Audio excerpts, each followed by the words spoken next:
Ndagusuhuje muvandimwe aho uherereye hose, ndagusuhuje mu izina rya Yezu Kristo umwami wacu akaba umucunguzi wacu, ndagusuhuje mu izina ry'abera bose.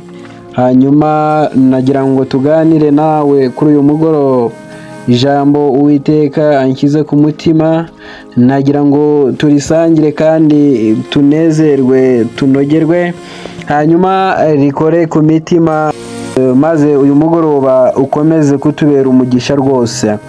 Nagira ngo twinjirane muri Bibiliya yera, turareba muri Petero wa mbere ku mutwe wa 5 umurongo wa 8 haranditse ngo mwirinde ibisindisha mube maso, kuko umurezi wanyu cyangwa se ubarega ari we Satani azerera nk'intare yivuga ashaka uwaconshomera.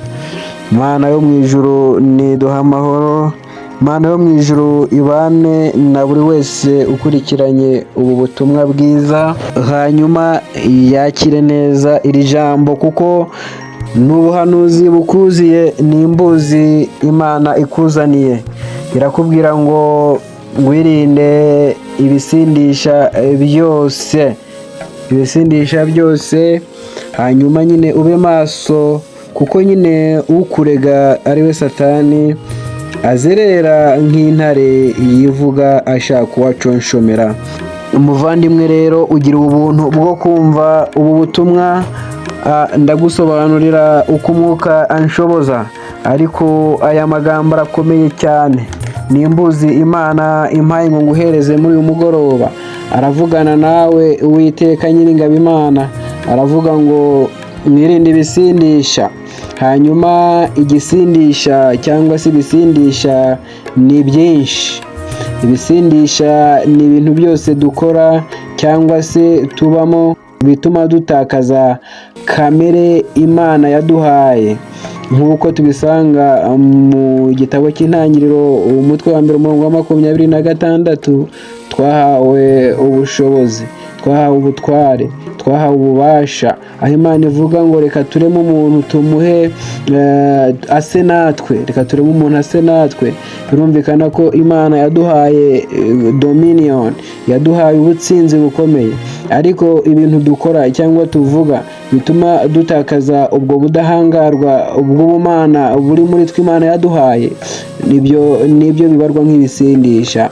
Ni byinshi rero, nk'iyo turebye mu Bagalatiya ba mbere umutwe wa 5 umurongo wa 19 kugeza ku wa 21 bavugamo imirimo ya kamere ari byo bisindisha. Harimo ubusambanyi, iby'isoni nke no gukora ibiteye isoni, amahane, urugomo, kugomanwa, kwiba, kuroga, gusenga ibishushanyo. Ni byinshi. Nawe rero ushobora kwisuzuma ukareba ukavuga ngo mbese uyu munsi ibyo ndi kunyuramo, ibyo ndi gukora, mbese ni ikihe gisindisha njyewe ndimo? Ko Imana imbwiye ngo nirinde ibisindisha, ni ibihe ndimo gucamo muri iyi minsi? Iyi minsi ushobora kuba uri guca mu busambanyi, ushobora kuba uri guca mu kinyoma, ushobora kuba uri guca mu bujura, ushobora kuba urimo guca mu kurya ruswa, ushobora kuba urimo guca mu guteranya abantu, ushobora kuba uri mu bugambanyi. Ibyo byose rero birabarwa nk'ibisindisha kuko bituma nyine Imana itakubona nk'uko yagushakaga. Ibyo rero nitutaba amaso ngo tubyirinde, Satani ari kuzerera ashaka uwaconshomera. Kandi bene data bakristo bavandimwe, uko mubyumvise niko biri. Ntabwo Satani yicaye, aracyakora, aracyaduteza ikindi gihe. Uyu munsi urakiranuka, ejo ugakora icyaha. Uyu munsi urarara mu gitabo cy'ubugingo, ejo Satani akakwimura akakwandukuza. Ariko ndakubwira ngo uyu mugoroba ugira ubuntu bwo kumva iyi mbuzi, ugira umugisha wo kumva aya magambo. Niyo mpamvu nguhamagarira kugira ngo niba hari ibisindisha wumvise wagenderagamo, uyu munsi ubireke. Niba wahishaga umutungo wo mwashakanye, niba watwaraga iby'ababyeyi bawe, niba wababeshyaga ko ukeneye amafaranga utayakeneye. Mu Migani ibice 28 umurongo wa 24 haravuga ngo uwibase cyangwa nyina akavuga ati si icyaha, uwo ni mugenzi w'umurimbuzi. Mana tubabarire. Uyu munsi ndakwingingira Imana kugira ngo ubivemo. Niba wirengagizaga abashonji, niba wabacagaho utabafashije, uyu munsi ndakwingingira kugira ngo ugarukiraho, uze munsi y'umusaraba, maze Yezu Kristo umukiza n'umucunguzi w'ubugingo bwawe yongera kugirira imbabazi, yongere akubabarire, uve mu byo wibwira bidatunganye, kubera ko nta yindi nzira yakugeza kuri Data mu ijuru uretse Yezu Kristo. Rero urahamagawe ngo wisuzume. Uyu mugoroba nagira ngo unkwaturire imbabazi z'Uwiteka Imana ku bugingo bwawe, nagira ngo ngusengere Imana igutabare ikubabarire. Niwizerera muri iri sengesho urabohorwa rwose kandi urakira rwose ikibi cyose. Ngaho reka rero utekereze mu byo ukora byose, mu byo uvuga byose, imyitwarire yawe yose, ndetse no mu buryo usengamo bwose, hanyuma wegere Uwiteka nawe abashe kukugirira neza, uzarye ku byiza byo mu gihugu nk'uko tubisanga muri Yesaya mu gice cya mbere. Hanyuma niwanga kandi nabwo inkota izakurya, akanwa k'Uwiteka nyine niko kabivuze. Uwatura ibyaha byazabibabarirwa, ariko ubihisha ntabwo azabibabarirwa. Reka rero waturire mu mutima wawe, ubwire Imana uti ubusinzi ndaburambiwe, ubusambanyi ndaburambiwe, kwiba ndabirambiwe, kuriganya ndabirambiwe, uburyarya ndaburambiwe, Mwami ndarushye nduhura. Arabikora atyo. Reka rero dusengane Imana mu izina rya Yezu Kristo.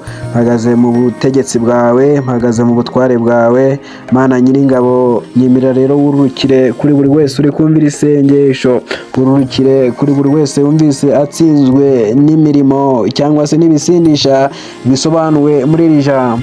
Mwami Uwiteka, umugoborere impuhwe zawe.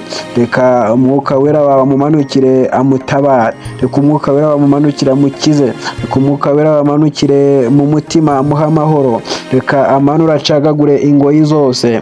Reka Herodi we uyu munsi apfe, nk'uko biri muri Matayo 22 ibice 2.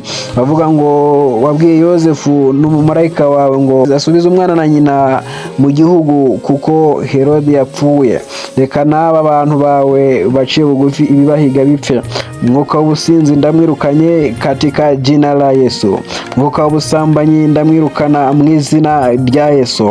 Ndirukana umwuka w'inyatsi katika jina la Yesu. Ndirukana umwuka w'ubutinganyi katika jina la Yesu. Ndirukana imbaraga mbi za karande zitera ubusambanyi katika jina la Yesu. Ndirukana ikirumuka mubi cyose ku bugingo bw'ababaja bawe. Rakoze rero, hamagaye imbabazi zawe. Reka umwuka wera abababarire. Reka bahe kubohoka. Reka bahe amahoro yawe. Hereye none rero bibakururira mu kibi cyose Mwami. Munsi byangiye imbere yawe mu izina rya Kristo Yesu. Dore nabo bakishije bugufi imitima, barashaka kumva ubakoraho, barashaka ko umwuka wabahuhaho, ubahuheho Uwiteka, barememo igicaniro gishya. Munsi bajye baguhimbaza, buri munsi bajye baguhimbaza, bajye bagusenga badafite ubwoba, badafite ingingimira, ari abanaziri wishimira. Rakoze rero, izina rya Yezu Kristo Mwami wacu n'umunyembaraga, ndagushimiye ko batsindishirije, ndagushimiye ko ukongoye ikiri icyaha mu mutima wabo, ndagushimiye ko bababariye. Urakoze Uwiteka, izina ryawe nirikirwe hejuru. Haleluya, haleluya, oh haleluya, haleluya. Ndagushimye ko wabariye ubwoko bwawe.